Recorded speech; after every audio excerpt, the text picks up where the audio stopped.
자, 이제 본격적으로 카운슬러, 어떻게 보면 학부모님들이 가장 중요하게 생각하고 있다는 그 카운슬러 선생님의 추천서에 대한 앞부분입니다. 심지어는 학교에 이제 프로파일 애드레스까지 있고요. 그래서 PDF나 웹사이트에서 그 이쁘게 정리를 했다면 미국 대학교한테 제공하는 칸이에요.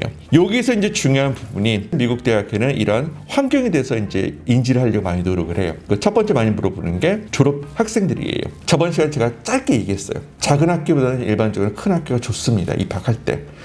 여러 가지 이유는 있겠지만 첫 번째가 많은 학생이 있다는 게 그만큼 전통이 길다는 거예요. 두 번째 같은 경우는 그 학생을 명백하게 어느 정도의 학생의 퀄리티인지 비교할 수 있는 좋은 대주군을 제공하는 샘플 사이즈입니다. 3명 중에서 1등 하는 것보다는 300명 중에서 10등 안에 드는 게 더 힘든 것처럼 일반적으로 그레이딩 클래스 사이즈가 좋은 대학 가려면 몇 명이 될까요? 물론 학교가 달라요. 네. 일반적으로는 최소한 50명, 이상적으로는 100명 정도, 10% 들고 싶다는 것에 대해서 좀 더 메리트 느끼고 싶다면 200명에서 300명 이상 학교를 진학하는 게 최소한 이런 짧은 관점에서는 좋아요. 저 같은 경우에는 이제 고등학교가 이제 거의 한 600명, 네, 굉장히 많은 이제 LA 특유의 퍼블릭스쿨 출신이기 때문에 그때 상위 10% 졸업 학생들은 제 기억으로 대학교 잘 간 걸 기억나요. 현실은 우리나라 이제 비인가 같은 경우에는 50명 채 안 되는 많아봤자 한 학년에 뭐 30명, 심지어는 뭐 10명에서 5명짜리 그런 학교들이 이제 많이 생기고 있는 부분이고, 특목 같은 경우에도 유학반이 이제 많이 없어진 상황에서 100명 이상의 그 유학반이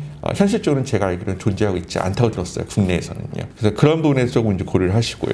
그럼 고등학교 졸업반 중에서 몇 퍼센트가 2년제 4년제 학교, 그거 인종적인 demographic breakdown, 그 부분이 여러 개 있어요. 이게 가장 중요한 부분이 그렇죠. receive free or reduced lunch. 저소득층 학생들한테 제공되는 급식을 받는 비율이 몇 퍼센트인가, 이걸 통해 가지고 학교에 대한 그냥 socio economic 그런 스테이터스 같은 거를 이제 파악할 수가 있는 부분이기 때문에 물어보고요. 만약에 학교가 이제 사립이라면, 보arding스쿨이나 사립이라면 그 중에 파이낸셜에 받는 비율이 몇 퍼센트인가. 만약에 카운슬러가 지금 현재 first generation 학생들의 분포들을 알고 있다면 그것도 기입해 주세요. 이 부분 있죠? 시골, 소도시 또는 변두리 또는 urban area. 이 부분도 체크할 수 있는 칸이 있고요. 저번에 살짝 언급드렸던 geography, 지리적인 다양성이나 개성 부분을 강조할 수 있는 부분입니다. 제 생각에는 이게 중요한 것 같아요. 이게 컨텍스트예요. 일반적으로 외국인 학교, 우리 국내에서 외국인 학교라면 134, 135가 일반적인 규칙이에요. 지금 제가 말씀드리면 134, 135는 number of AP 코र्스 얘기하는 겁니다. 10학년 때는 AP 하나 정도. 학교에서는 하나 하고 5월 달에는 이제 공덕동에 있는 풀브라이트 테스트를 가지고 한 과목을 더 추가로 듣는다, 외부에서. 이런 거 이제 잔뜩 계획하시는 분들이 많이 계시는데, 중요한 거는 AP는 과목의 개수보다는 특이한 과목들, 개성을 살릴 수 있는 굉장히 도전적이고 난이도가 있는 과목들을 굉장히 좋다고 봐요. 11학년 때는 3과목 정도로 해도 충분해요. 그래서 12학년 때는 일반적으로 4개에서 5개 정도. 최소한 제 기준은 4개예요. 그리고 AP를 좀 더 견딜 수 있다면, 어차피 실적으로 1학기만 고생하면 되니까요. 좀 더 무리하게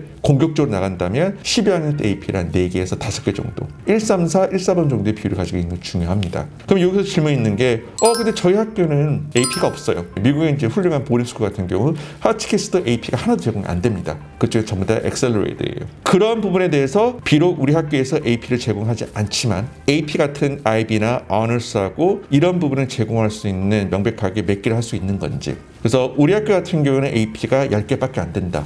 If school policy limits number of students may take in a given year. 한 학년에 택할 수 있는 AP에 어떤 제한적인 규제 같은 게 있다면 그거를 언급해 주세요. 제주에 있는 국제학교 같은 경우는 한두 개 이제 그런 부분이 있는데, 현실적으로 이렇게 제한을 주는 학교는 많이 없지만 유학생의 활동을 몇 개만 할 수 있는 그런 터무니없는 제한을 주는 학교는 몇 개 봤습니다. 그래서 만약에 지금 학부모님들이 미국의 이제 보딩스쿨이나 미국의 유학생을 생각하신다면 이 부분은 꼭 체크해 주기 바래요. 일반적으로 유학생들이 여러 가지 표면적인 이유는 있어요. 우리 학교에 이제 안착할 수 있도록 학업적인 부분에 좀 더 신경 쓰도록 우리는 클럽 활동 이런 거에 제한을 둡니다. 유학생 못하도록. 이런 조금 굉장히 superficial한 그런 표면적인 이유가 있겠지만, 일부의 논리 같은 경우에는 유학생이 미국 학생들이 하는 활동에 대해서 중요한 부분을 독식하지 않도록, 그래서 일부러 유학생이 할 수 있는 교내 활동은 2개 또는 3개로 이렇게 제한을 준 학교가 꽤 있어요. 그래서 이거를 오프님께서 충분히 상담 끝에 그 부분을 보시고, 제가 봤을 때는 그게 AP를 규제하는 것보다 좀 더 학생들한테는 독이 될 수 있는 그런 부분이기 때문에 꼭 체크해 주시기 바랍니다.